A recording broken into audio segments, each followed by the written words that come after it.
Le réseau routier s'est densifié en N'Djamena.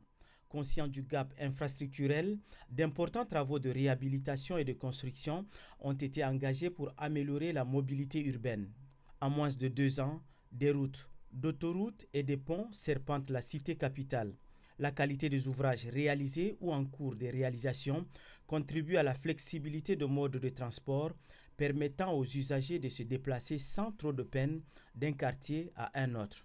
De Farsha à Marjan Dafak, en passant par Gassi, Dinguessou, Ndjari ou encore Fondoré, le maillage routier ouvre un large boulevard à la cohésion sociale. À titre illustratif, le réseau autoroutier s'est enrichi d'une dizaine de kilomètres de routes bitumées à Farsha dans le 1er arrondissement. Les différents tronçons sont ouverts à la circulation au grand plaisir de la population. Nous avons constaté qu'il y avait un grand changement en N'Djamena aujourd'hui, avec les réalisations qui sont visibles et palpables. Vous savez, ce genre de quartier en son temps, c'est impeccable. Mais aujourd'hui, c'était bien tracé et c'est goudronné. Et ce chantier, il faut l'encourager, dans le sens où le président de transition a mis un accent particulier sur les infrastructures. En tant que jeune cadre, je suis honoré et fier d'être témoin du cadre en construction.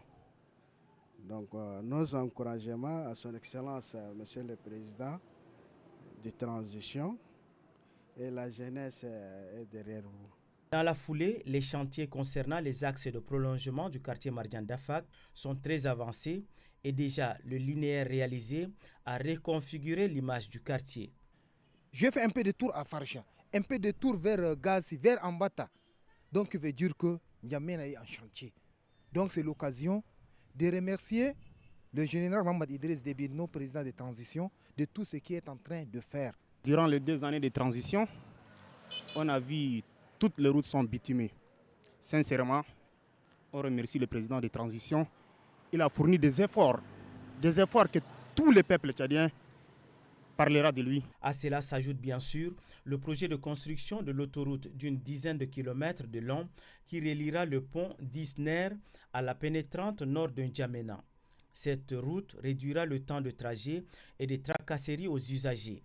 Cette voie sera aménagée à 2 fois 3 voies avec un éclairage public et des ouvrages d'assainissement. Il y aura des ouvrages d'assainissement à les caniveaux, c'est-à-dire longitudinaux, et transversaux, ce qu'on appelle les dallos.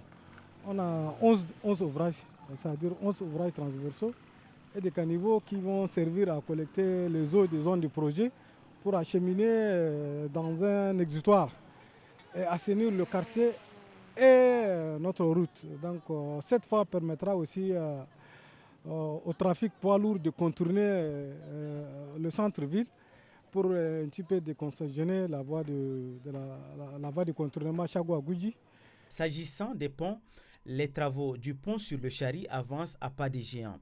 Son édification permettra d'assurer une continuité du trafic. Parallèlement à ces nombreux chantiers, une attention particulière est accordée à l'entretien routier en vue de préserver le patrimoine. C'est le cas de l'axe Gaoui dont les travaux sont déjà entamés et va desservir les quartiers reculés de la ville.